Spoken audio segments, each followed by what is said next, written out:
slower, I think. Hi, I'm Yale, and this is my beautiful menagerie of an audience that has promised to behave themselves.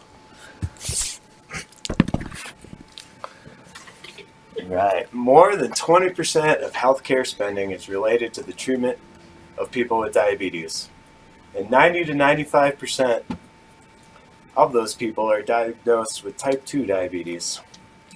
As a student headed for the healthcare field, and in an era of overwhelming healthcare costs, it's certainly important to understand and to help prevent this modern day epidemic.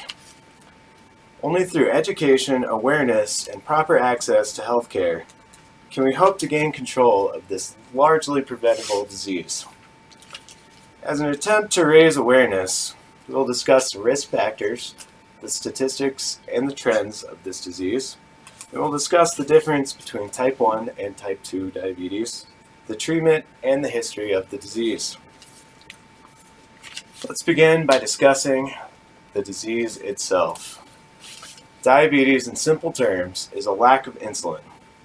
People with type 1 diabetes don't produce enough insulin, while people with type 2 diabetes have developed a resistance to insulin.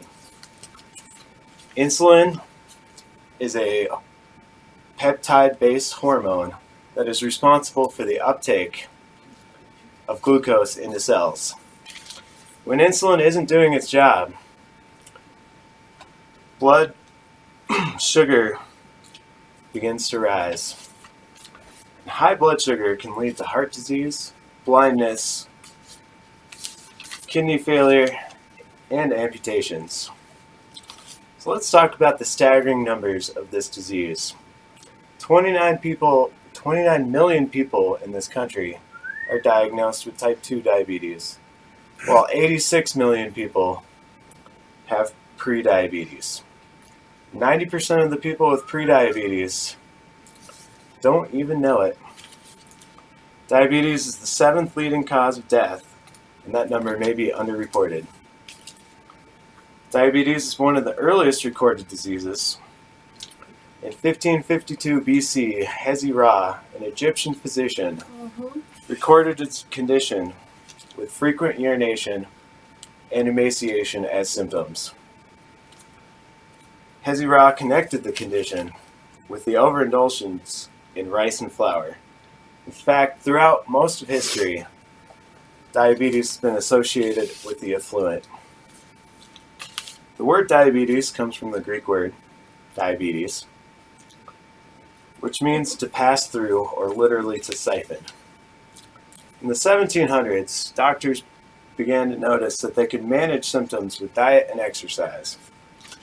Also around this time, the distinction between type 1 and type 2 was becoming clear. Type 1 was an early onset disease, while type 2 was easily associated with lifestyle and onset later in life. Type 1 diabetes was a death sentence. That is until insulin was discovered in 1921, when Canadian scientists Frederick Banting and Charles Best discovered that by injecting dogs with pulverized dog pancreas, they could lower the blood sugar. By 1922, human trials of bovine insulin were underway. Today, most insulin is produced by bioengineered E. coli bacteria. In the last 60 years, we've seen an explosion of type 2 diabetes. In 1950, the incidence rate was only 0.93%, while in 2016 it was 7.02%. The risk for developing type 2 diabetes is directly correlated with obesity, poor diet, and a lack of exercise. The typical American lifestyle is definitely partly to blame here, but it's not the only risk factor, as being Native American, a Pacific Islander, Hispanic, or Black greatly increases your risk for developing type 2 diabetes. Type 1 diabetes is insulin dependent. People with type 1 diabetes need to take insulin. But type 2 can be managed with diet and exercise. Lifestyle changes, especially in the early stages, can reverse type 2 diabetes as well as prediabetes.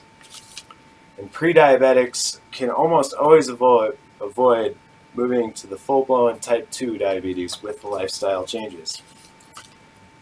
The incidence of diabetes has exploded into epidemic proportions over the last few decades. Almost 1 in 10 adult Americans is inflicted with this disease. Over the years, we've learned a lot. And through this knowledge, we can begin to battle this modern-day epidemic. Only through education, awareness, and proper access to health care can we hope to win that battle. Thank you guys for joining me. Yeah.